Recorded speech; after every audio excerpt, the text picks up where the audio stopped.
जय हरी.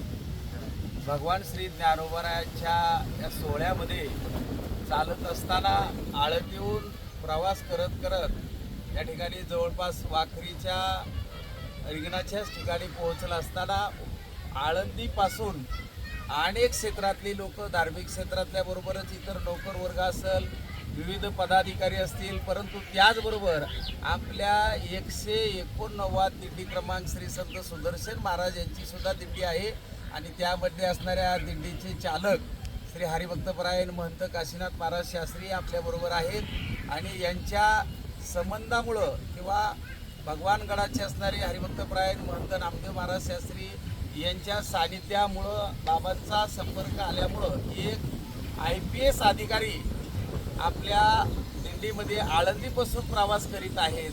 तेव्हा आपण त्यांना विचारणार आहोत की आपला आळंदीपासूनचा प्रवास कसा झाला आणि आपल्याला प्रवासाबद्दल या वारीचा आनंद आपण कसा द्विगुणित केल्याबद्दल त्यांनी सांगावं. धन्यवाद. आणि मी तुम्हाला पहिलंच क्लिअर करून सांगतो की IPS नाही तर मी सेंट्रल गव्हर्नमेंटमध्ये सब इन्स्पेक्टर या पदावर रुजू आहे.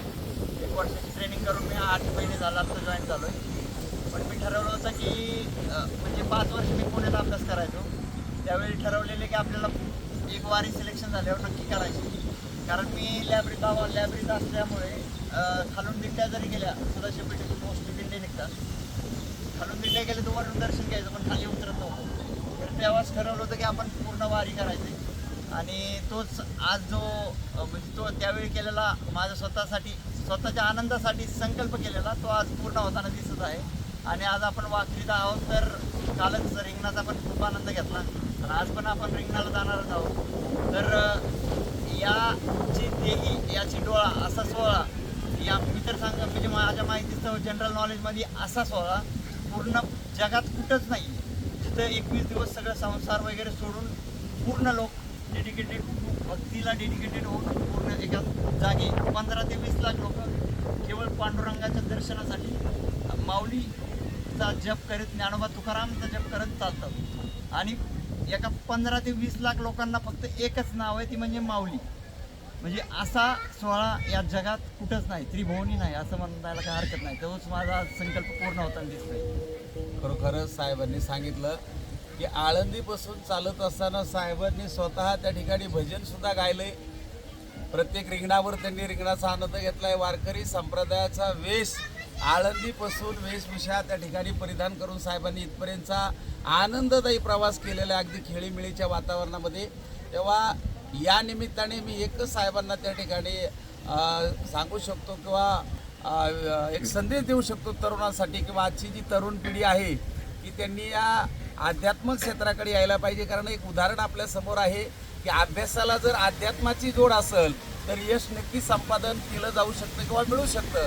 म्हणून साहेबांना एक विनंती आहे की एक आजच्या तरुण पिढीला, तरुणाईला आपल्याकडून काय संदेश असेल?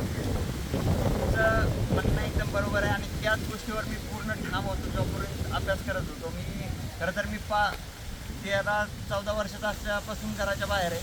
माझे 16-17 वर्ष झालं घराच्या बाहेर आहे. म्हणून घराचा वारकरी संप्रदायाचा पहिलाच बाबा आम्हाला वारसा लागला आहे.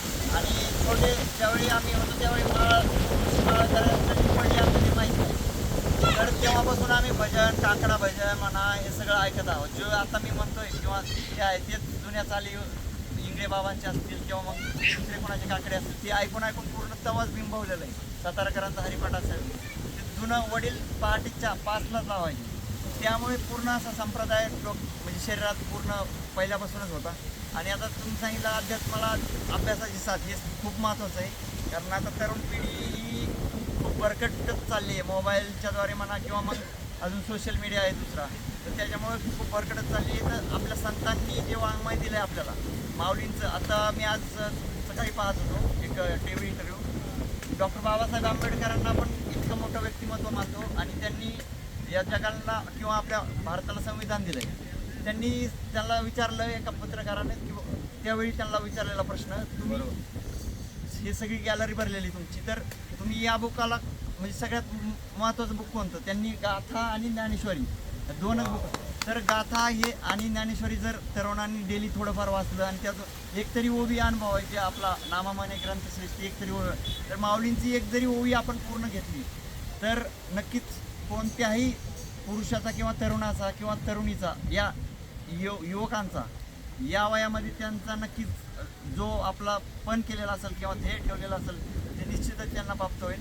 माझ्याबद्दल सांगायचं म्हटलं तर बाबा तुम्हाला एक माहीत असेल 1995चं सावध झालो हरीच्या आलो जागरणा हे शास्त्रीय जुनं चिंतन आहे. तर त्या चिंतना आता यूट्यूबला 47 मिनिटांची क्लिप आहे. ती एक चिंतन रीलच्या कॅसेट होत्या ना त्यावेळी फादरने आणलं होतं आणि त्यावेळी ते ऐकलेलं आहे. आज जर त्या तरुणांनी कुठल्याही तरुणांनी जर ते ऐकलं तर तो निश्चितच आपल्या मार्गावर चालून एक एक्झाम्पल समाजाला देईल आणि तो कुठंच भरकटणारा असं ते 47 मिनिटांचं बाबांची त्यावेळीचं क्लिप आहे. आणि त्यांनी चालूच केलं आहे आनंदाचे सिद्धांत वगैरे. ते जर कोणी बाबांना ऐकलं आणि ज्ञानेश्वरी जर वाचली तर मला नाही वाटत कुठल्याही तरुणाला किंवा कुणालाही काही कमी पडेल आयुष्यात. बरोबर. खरोखर महाराजांनी अत्यंत आपला अनुभव सांगितला. तशी महाराजांच्या कुटुंबाला एक पूर्वीचा सांप्रदायिक वारसा आहे. आई वडिलांना मुळात परमार्थाची आवड आणि बाबांनी सांगितलं की काही दिवसांपूर्वी हरिभक्त परायण आपल्या वारकरी संप्रदायाच्या अग्रस्थानी जे व्यक्तिमत्व आहे भगवानगडाचे महंत यांचं जुनं कीर्तन सावध झालो हे ऐकल्याच्या नंतर त्यांच्या मनावर किती त्याचा परिणाम झाला.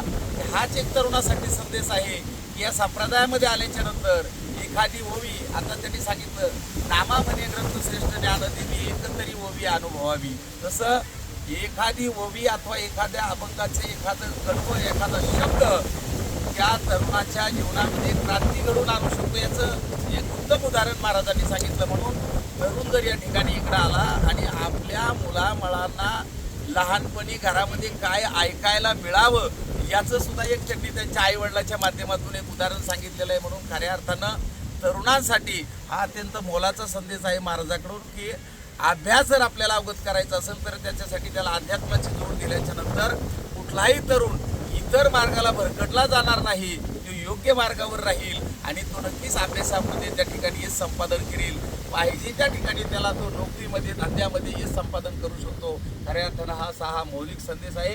म्हणून महाराजांनी पुन्हा मी त्या ठिकाणी विचारू शकतो की वारीचा काही आणखी अनुभव तुम्हाला सांगता येत असेल तर सांगा. वारीचा आता खरं तर इतकी कोणी जनमंडळी वारीत मिळतील असं मला वाटलं नव्हतं. कारण भगवानगडावरून जी दिंडी असते मला वाटलं तिकडं. पण ज्यावेळी बाबांचं नाव ऐकलं शास्त्री बाबांचं त्यावेळी मी मन प्रसन्न झालं. मला 4-5 जण बोलवत होते 4-5 दिंडीवाले. पण मी त्यांना अजून एक बार पण भेटलो नाही. चालत भेट झाली असेल कुठं पण तिकडे गेलो नाही कधी. कारण बाबांचं जे मार्मिक त्यांच्याकडे जे ज्ञान आहे 20 वर्ष त्यांनी स्वतः परमार्थात खर्च केले. तर त्यांचं जे ज्ञान आहे ते खूप अप्रतिम आहे.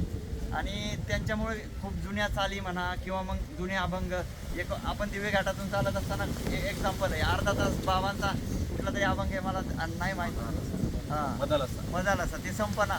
तर असं आहे बाबांचं जे नॉलेज आहे त्यांचं सानिध्य मिळालं त्या सर्वांचं सानिध्य मिळालं त्याबद्दल मी प्रथम तरुणी आहे. आणि म्हणजे मला माऊलींनी तुम्हाला भेटवलं असं मला काही हरकत नाही. तर आणि वारीचा अनुभव या शब्दात सांगणं खूप कठीण आहे. त्यामुळं मी कुणालाही एकच सांगेल की तुम्ही फक्त एक वेळा वारीत 1 दिवस नाही 2 दिवस नाही काही तुम्हाला जशी इच्छा असेल तसं चाला हरकत आणि वारीचा अनुभव घ्या. बाकी शब्दात सांगणं हा अनुभव मुश्किल आहे बाबा. बरोबर साहेबांनी अत्यंत वारीचा अनुभव उत्कृष्ट सांगितलेला आहे. आपणही तो अनुभव घेतलेला आहे. कारण बाबांच्या बरोबर आपल्या दिंडीचे चालक हरिभक्त परायण महंत काशीनाथ महाराज शास्त्री यांच्याबरोबर चालत असताना आपल्याला त्यांचंच फक्त गायन ऐकावं वाटतं आहे का नाही. नवनवीन चाली असतील गायन असेल ताल सोर एकदम असं फिट. त्याच्यामुळे आपल्या वारीमध्ये कोणालाही थकवा जाणवला नाही. एकदम आनंदामध्ये आपली वारी या ठिकाणी शेवटच्या टप्प्यामध्ये येऊन पोहोचलेली आहे.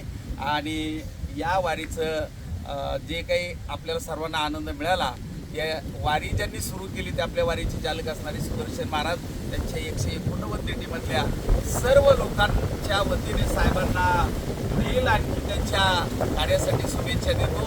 आणि याच ठिकाणी आपण आपला हा संवाद थांबवू. ठीक आहे. धन्यवाद. जय हरी.